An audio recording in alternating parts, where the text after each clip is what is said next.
पण हा स्वामींचा एक अनुभव मी सांगू शकते. अक्कलकोटला जाण्याचा आमचा योग आला होता. म्हणजे त्यावेळेला पहिल्यांदा योग आला होता आणि काही ओळखीचे होते, त्यांनी गाड्या बुक केलेल्या होत्या. तर तेव्हा आम्ही गाडीमध्ये जेव्हा बसलो होतो तेव्हा अशी चर्चा झाली की पहिला आपण अक्कलकोटला थांबायचं आहे. पण ते अक्कलकोटला न थांबता त्यांनी डायरेक्टली असं डिसिजन घेतलं की आपण पहिला गाणगापूरला जायचं म्हणून. तर नेमकी सकाळी 7 पावणे 7चा दरम्यान होता. आम्ही गाणगापूर आणि अक्कलकोटच्या आम्ही ह्याच्या म्हणजे वेशीवरती होतो. तर अचानक मला सवय आहे की कुठे गाडीला प्रवास करताना मी असे डोळे करून जागून राहते आणि स्वामींचं नामस्मरण चालू राहत असतं. तर ते असं झालं की 2 मिनिटांसाठी मला झोप लागली. इव्हन मला वाटतं त्या गाडीत सगळ्यांना झोप लागली.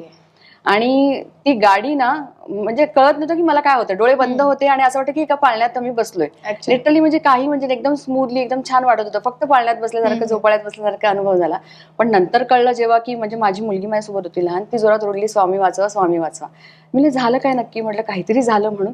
तर बघितलं तर आमची गाडी वरतून 30-32 फुटावरून खाली पडली होती आणि ती गाडी फिरून फिरून खाली आली. गाडी उलटी होती. आणि सगळ्यात महत्वाची गोष्ट, त्या गाडीमध्ये एवढीच जागा चेपली होती खालून पूर्ण आतमध्ये, म्हणतात ना चेअर्स पण तुटल्या होत्या आणि एवढीच जागा होती. एवढ्या जागेमुळे लहान बाळ सुद्धा बाहेर येऊ शकत नाही. पण आम्ही स्वामींचं नामस्मरण करत आम्ही तिथून सगळं बाहेर पडलो आणि मुळात म्हणजे कोणालाही म्हणजे नखाचं सुद्धा लागलेला खरंच आला नाही. त्याचं म्हणजे सांगण्याचं तात्पर्य हे की जेव्हा मी स्वामींना भेटायला चालली ना, स्वामी म्हणतात माझ्याकडे आलीस ना, तू सुखरूप यायचं ना, सुखरूप जायचं. म्हणजे हा अनुभव आम्हाला तिकडे मिळाला आणि तो अनुभव म्हणतात ना, आजही तो जर विचार केला तर आजही वाटतं की हे कसं शक्य आहे. कारण की तिकडचे गावकरी लोक म्हणत होते की कोणी वाचणार नाही आता, कारण की गाडी असली डॅमेज झाली होती तर ते शक्यच नाही. पण म्हणतात ना, माझ्यासाठी स्वामींनी ते म्हणतात ना, अशक्य हे शक्य करून दाखवलं. आणि भिवू नकोस, मी तुझ्या पाठीशी आहे. अगदी अगदी अगदी. आणि ते असतात हा.